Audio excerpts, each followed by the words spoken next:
I think people definitely underestimate the severity of anxiety and just how debilitating it could be. Anxiety could cause you to drop out of school, to run away from a home. It could cause you unsurmounted disruption in your daily life.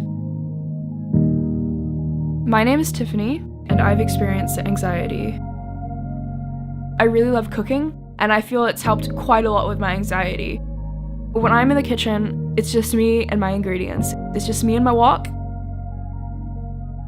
I'll try and cook dishes that have been passed down in my family, or dishes that remind me of home. That knowledge is really, really important to me in terms of my anxiety because it makes me feel that I'm part of something bigger. My symptoms first started to show when I was 15. After my dad passed away, I would get a lot of anxiety around what was going to happen in the future, how I was going to live my life without my dad. You get really anxious because you're really scared that someone else is going to pass away in that same manner. I was always panicking about little, small, minute details. If I saw that something was a little bit off-center, I would panic. Did someone break into my room? Did someone move it? If I, got a cut on my finger, am I gonna die of an infection? My hands were constantly shaking, and I would have trouble falling asleep. I would feel really nauseous. I would make myself not eat because I just felt that I just didn't deserve it because I was so anxious all the time. I kind of withdrew from social activities. I just didn't want to talk to anybody, and I didn't want to reach out to anybody. I did eventually seek help. To make that first step was just a huge burden off of my shoulders and just a huge relief. It was really good to be able to talk to a professional that's trained to understand what you're going through. I think seeking help was definitely more difficult as someone with an Asian background because I'm Chinese and we are a very, very proud people. And it's kind of seen as something that you have to deal with internally and within your own family.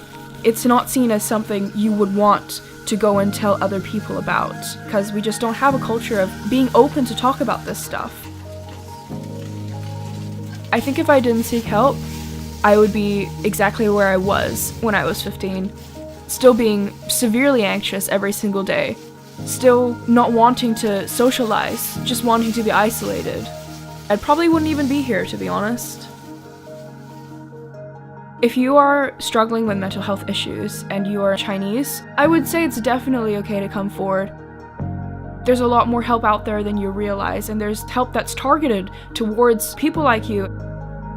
There have been people who've been super, super supportive. People who have said to me, I also struggle with this, and thank you for talking about this. I think it would be absolutely fantastic in the future for us as a community to be able to come together and support one another when we do suffer from mental health issues. I really like to cook dishes that I've kind of invented myself.